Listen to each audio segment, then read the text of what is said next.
fully expressive of Catalan nationalism, not of Spanish nationalism. So its regional roots have really blossomed since Franco. My point about this, and next slide, is that along with that Catalan nationalism, there still is Spanish nationalism, and it's a society that a lot of people look at and they say that this is really a society of coexistent, healthy societies. That you can be a Spaniard there, and you can be a Catalan there, or you can be both. And for somehow, and there's various reasons people ascribe to this, for some reason it seems to be working here. You can have two nationalistic groups that are, for the most part, not only getting along, but the society as a whole is blossoming. At this point, I think I'll stop and just say a few words and then come back to slides in just a minute. And I'll be somewhat brief, but this is about the culture of peace, and I want to say some words about what I've found about peace. Some of these words are mine, some of these words are from other people. Peace, the peace process. Somebody once described it as it's not like climbing a mountain, but it's like climbing a mountain range. It's the successful conquest of each new peak requires different skills and guides. And you can be climbing up the mountaintop, and all of a sudden you could almost feel like you're falling off. And that the peace process has halted, it's regressed, and it means that not necessarily that peace is not developing, but another set of skills is needed, and another set of impulses is needed to carry forth and motivate the peace process even further. Each peace process has its own terrain, has its own mountain range, and their sequencing differs. That means don't try formulas, don't try models of how peace works. There's unexpected peaks. There's maybe no logical, predictable sequence at all. Sometimes there's not even any clear boundaries between phases of peace building. One thing I found, however, if root issues are not addressed in peace processes, the protracted conflict will turn into a protracted peace process. The original causes of conflict will remain and are joined and will be joined by new grievances that are sparked sometimes by the very peace process that's trying to ameliorate them. The protracted peace processes are very susceptible to disruption by extremists who are able to dictate the vocabulary. In many cases, you hear moderate leaders saying they will never talk to extremists and militarists because of who they are. Yet, ironically, at the same time, it's these extremists and militarists who will very often determine the movement of a society along a peace continuum. They have tremendous power to halt peace processes, to interrupt, to disrupt them, if moderate leadership does not stand up. So in a sense, there's almost a codependence upon extremists. Some other thoughts, the pains of peace. Peace hurts.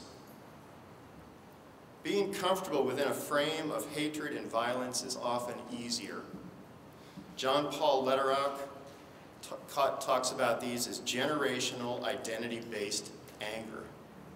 Generational identity-based anger. It's constructed through a combination of historical events, a deep sense of threat to identity, and direct experiences of sustained exclusion. Conflict is, among other things, the process of building and sustaining very different perceptions and interpretations of reality. With peace comes the challenge of dealing with your burned sense of injustice in some constructive way. Burned sense of injustice. I've had to come to terms with this in my life. If someone in the past had killed my father or my grandfather because they were some certain ethnicity or race, I am pretty sure the first thing I would tell my children is who those people were and never to trust them again. That's who I am as a human being. Would I be able to confront the descendants of the assailant in a way other than revenge and friction? I'm not sure.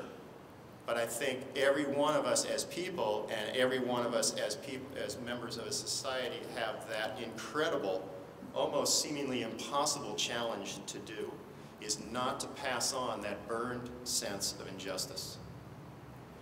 So when does peace happen? One scholar says it happens when there's hurting stalemates.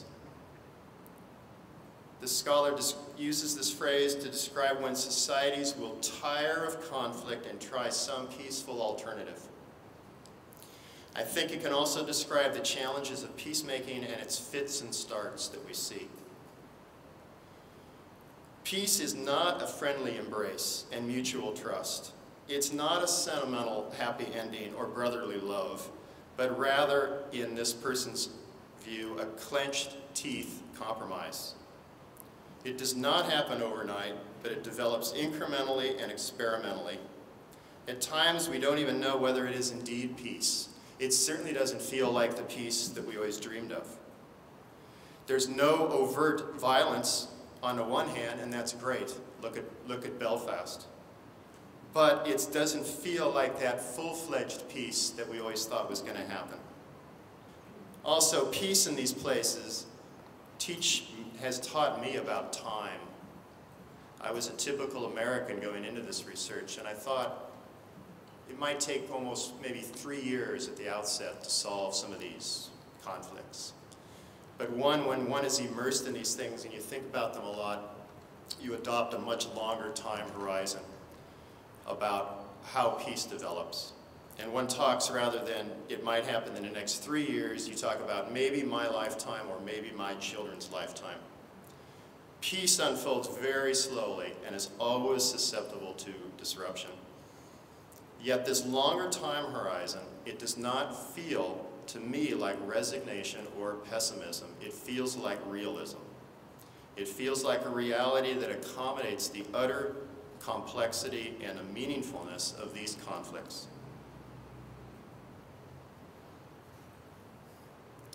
And I think I'll stop there. Okay? And I think I'll stop there and take questions from you. Okay?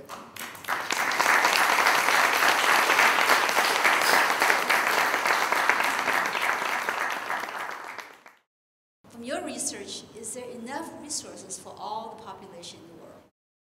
Are there enough resources for all the people in the world? By God, yes. But it's a distribution, allocation problem. It's the utter disproportionality of how massive amounts of resources are used by advanced countries such as our own. And just the full way things are distributed and allocated, that makes it so the resources as is are not enough to go to many of the important parts of the world. So ultimately the problem is the distribution of wealth, the money. The distribution of wealth, especially across, the distribution of wealth and the distribution of consumption across countries. Thank you. Yeah. You think that the wrong people are in charge of some of the resources that are donated? That's the other part of the story, the humanitarian aid and the other forms of aid and resources that are distributed to other countries, very often captured by the elite, captured by the political elite, and not distributed to lower rungs of each of those societies. So that's the other part of it. Often authoritarian, strong-armed leaders that use those resources as power, as ways to get power, hold on to power.